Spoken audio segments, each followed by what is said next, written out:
Asansol Durgapur police কমিশনারেটের Coke Oven থানার উদ্যোগে বিশ্ব মাদক বিরোধী দিবস উপলক্ষে র্যালির আয়োজন। র্যালিটি কোকোভেন থানা থেকে বের হয়ে দুর্গাপুরের এসবি মোড়ে গিয়ে শেষ হয়। কোকোভেন থানার ভারপ্রাপ্ত আধিকারিক মইনুল হক জানান, আমাদের আসানসোল দুর্গাপুর পুলিশ কমিশনারেটের আন্ডারে যে সমস্ত থানা ও ফাঁড়ি রয়েছে তারা প্রত্যেকেই বিশ্ব মাদক বিরোধী দিবস পালন করে। এই র্যালিতে জিপিএল বয়েজ ও গার্লস হাই স্কুলের ছাত্রছাত্রী সহ কোকোভেন থানার পুলিশ আধিকারিক ও সিভিক ভলেন্টিয়াররা অংশগ্রহণ করেছে।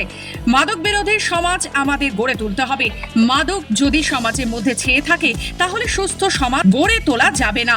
সেই চিন্তাকে মাথায় রেখে সমাজের সমস্ত শ্রেণীর মানুষকে আমরা আবেদন করছি মাদক বর্জন করতে। সাধারণ মানুষের কাছে আমাদের একটাই আবেদন, মাদক বর্জন করুন, সুস্থ থাকুন। মাদক যদি সমাজের মধ্যে ছেয়ে থাকে তাহলে সেই সুস্থ সমাজ গড়ে উঠবে না। সেই জিনিসকে মাথায় রেখে সমাজের সমস্ত শ্রেণীর মানুষকে আমরা অবগত করতে চাইছি যে আমাদের সুস্থ সমাজ যদি তৈরি করতে যাই তাহলে অবশ্যই মাদক বর্জন করতে হবে।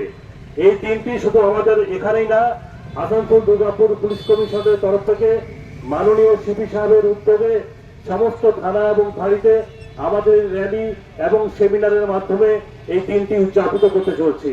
সাধারণ মানুষের উদ্দেশ্যে আমরা একটাই বার্তা দিতে চাইছি যে আজকের দিনটি না, সমগ্র দিন, সমগ্র মাস এবং বছর আমাদেরকে মাদক বর্জন করতে হবে।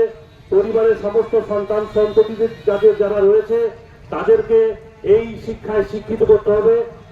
সুস্থ সমাজ এবং সুস্থ ব্যবস্থা তৈরি করতে গেলে মাদক বর্জন করা একান্তই কর্তব্য আমাদের। সেই দুর্গাপুর থেকে সৌরভ করের রিপোর্ট, সঠিক তথ্য।